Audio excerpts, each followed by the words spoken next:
Hello hello, j'espère que vous allez toutes et tous super bien. Donc la vidéo du jour, on va parler des 10 sacs de luxe complètement ruinés par les faux, les contrefaçons et les dupes. On va parler de ça ensemble aujourd'hui parce que vraiment c'est un vrai problème aujourd'hui dans le monde, toutes ces contrefaçons. Les dupes c'est autre chose, mais vraiment les contrefaçons c'est vraiment un sujet. Je vous invite vraiment à vous renseigner. Awa de Another Bag by Awa vous a fait une vidéo sur les contrefaçons et ce que ça engendre. Franchement, moi, ça me scandalise. Vraiment, tout ce qu'il y a derrière, c'est juste hyper mauvais. Donc, allez vous renseigner. Je vous invite à regarder la vidéo d'Awa déjà dans un premier temps et de vous renseigner. Il y a plein de documentaires qui sont hyper bien faits. Voilà sur mon petit disclaimer sur les contrefaçons, le faux et tout ce qui s'ensuit. Mais vraiment, s'il vous plaît, n'achetez pas. Autant acheter une autre marque, autre chose, quelque chose qui n'est pas de marque que de la contrefaçon. Genre vraiment. Ou alors patientez, mettez de côté et achetez-vous du luxe seconde main. Ça vous coûtera moins cher et en plus, ça vous durera plus longtemps. Voilà. Le petit disclaimer est fait. On va commencer par le premier sac. C'est un sac que j'ai et qui vraiment a été un peu ruiné et détruit par la contrefaçon. On l'a vu à toutes les sauces. C'est le multi-pochette de chez Louis Vuitton. C'est un sac que moi, j'adore personnellement. Je l'ai dans ma collection. Il est génial. Il est très pratique. Je ne sais pas si c'est un sac que je garderai toute ma vie, honnêtement, parce que, par exemple, je ne me vois pas le porter dans 20 ans, à contrario d'autres sacs. Mais, on ne sait jamais. Mais il a été tellement copié et recopié. Enfin, même ici, à Barcelone, honnêtement, j'en vois partout des faux multi-pochettes. Et je vous avoue ne pas trop comprendre. Je pense qu'il vaut mieux pas acheter de faux et acheter une autre marque ou un truc qui n'est pas de marque que de la contrefaçon. Parce que déjà, de 1, ça se voit que c'est faux. Il y en a qui sont bien faits, mais quand même, ça se voit. D'autres, c'est très mauvais, c'est très mal fait. Et j'ai même vu pas mal de faux, souvent des personnes qui vont dans les boutiques de luxe avec du faux. Ça se voit. Les personnes qui sont dans les boutiques de luxe, les conseillers, ils s'y connaissent un minimum. Il y en a plein, ils ne seront pas authentifiés, certes. Ils ne sont pas faits pour être authentificateurs et experts non plus. Ils ne sont pas formés à ça, les conseillers en vente en général. Mais si c'est un modèle de leur maison de luxe, ils ont l'habitude quand même, ils en voient tous les jours. Bref, donc ouais, ça c'est vraiment un modèle qui a été copié, recopié. C'est vraiment dommage parce que je le trouve hyper pratique. Après, moi, je le garde, je m'en fiche honnêtement, copier ou pas copier. J'aime quand même mes sacs et si je les utilise au quotidien, je les garde.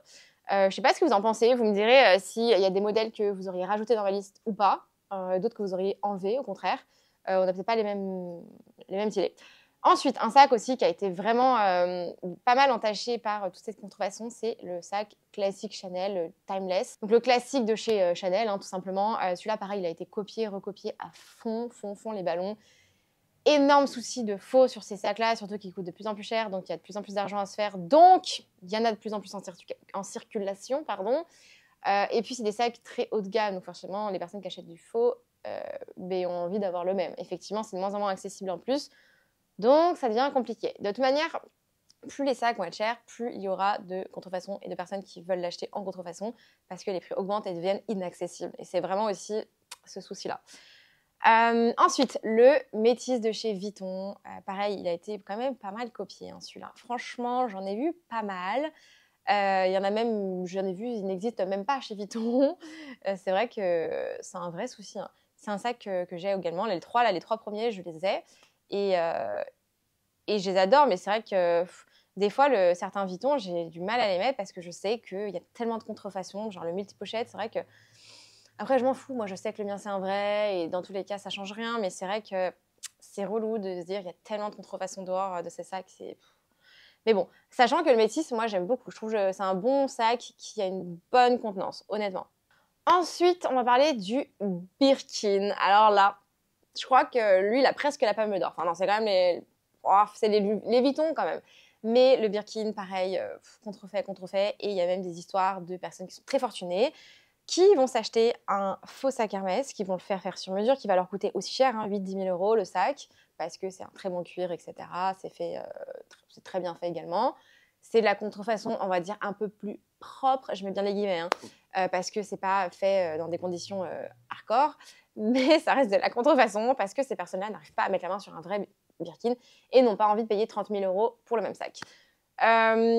Pareil, je suis pas pour. C'est des personnes, vous voyez, qui ont peur de se faire voler leur sac et du coup qui portent de la contrefaçon. Mais du coup, dans ces cas-là, pourquoi acheter un sac de ce prix-là si c'est pour pas le porter. Je sais que c'est pour certaines fois des investissements, mais si vous ne profitez pas de vos sacs, je trouve que c'est dommage et que ça gâche un peu la chose. Mais du coup, voilà, les Birkin, c'est vrai que pareil, beaucoup de contrefaçons, de très mauvaises contrefaçons, attention, oh là là, des fois ça pique vraiment les yeux. Dites-moi quelles sont les contrefaçons que vous avez le plus vues dans la rue ou si vous avez, vous, du mal à reconnaître si c'est une contrefaçon ou un vrai sac.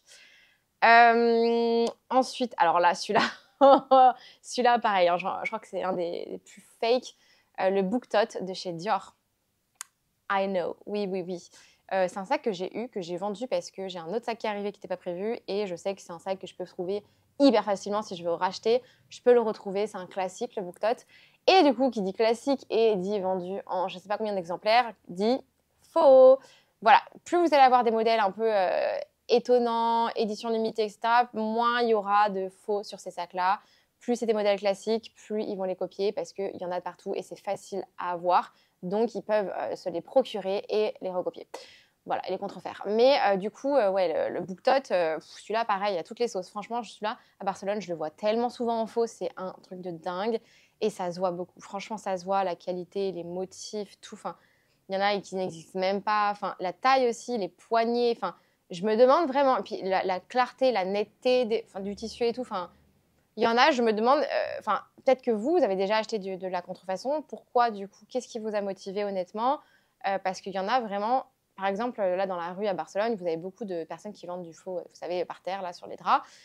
Ça, c'est le plus mal fait de l'univers. Franchement, vous avez plusieurs gammes de faux. Vous avez du très mal fait, du moyen et du super fake.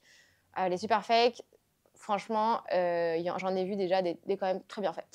Mais ceux qui se vendent dans la rue, franchement, ça se voit quoi, que c'est du faux. Il y a des modèles qui n'existent pas. Vous avez le loquet Chanel avec le logo Chanel au-dessus. Enfin, pas le logo Chanel, mais immense. Enfin, vraiment, je me dis, waouh, waouh. Bref. Ensuite, nous avons également le Neverfull. Moi, c'est un sac que j'ai et que j'adore, mais tellement copié. Franchement, j'ai hésité avec le Neverfull et Speedy, parce que le Speedy aussi a été quand même pas mal copié. Hein. C'est des modèles tellement classiques et tellement vendus quoi, et achetés, qui pour moi restent des classiques et des go. Enfin, franchement, pour moi, c'est un gros verre. Vous pouvez acheter ces sacs-là. Enfin, bon, je suis personne pour vous dire ça, mais je trouve que je vous conseille, moi, de les acheter. C'est des vrais sacs qui sont ultra pratiques. Moi, le Neverfull, je l'adore. Je suis moins fan du Speedy à titre personnel parce que c'est un sac que je sais je mettrai moins vu que j'ai le Neverfull. Mais le Speedy, j'aime bien le mini Speedy par contre. Vous voyez, je suis très, très grand sac ou très, très petit sac. Mais ouais, ces deux sacs ont été tellement copiés. Mais parce que, je répète, c'est vraiment des classiques. Ensuite, on a également, après le Birkin, le Kelly, bien évidemment. Voilà, ça aussi, ça copier. C'est des sacs qui valent tellement cher, tellement difficiles d'accès, qu'effectivement, beaucoup de contrefaçons se créent. Hein, voilà, ça se fait beaucoup. C'est malheureux parce qu'il y en a qui sont à voir avec des sommes astronomiques et c'est assez incroyable. Enfin, vraiment, moi, je comprends pas. Mais du coup, c'est des sacs qui sont un peu, les gens ont un peu plus peur maintenant d'acheter à cause de ça. Bon, après, heureusement, il y a des personnes comme nous qui authentifions, qui certifions. Des fois, on a des doubles, voire des triples expertises. Enfin, vraiment, voilà, on essaie de faire ultra attention. Moi, je prends pas de risques, surtout avec ça. Surtout avec les montants qui sont impactés. Mais voilà quoi. Ensuite, on va parler du Lady Dior. Il a été quand même pas mal copié également. Un peu moins que les précédents dont je vous ai parlé. Mais quand même, pas mal copié du tout. Je ne sais pas ce que vous en pensez, si vous en avez déjà vu. J'en ai vu quand même pas mal dans la rue, parfois dans les boutiques de luxe. Franchement, Et ça se voit, enfin vraiment.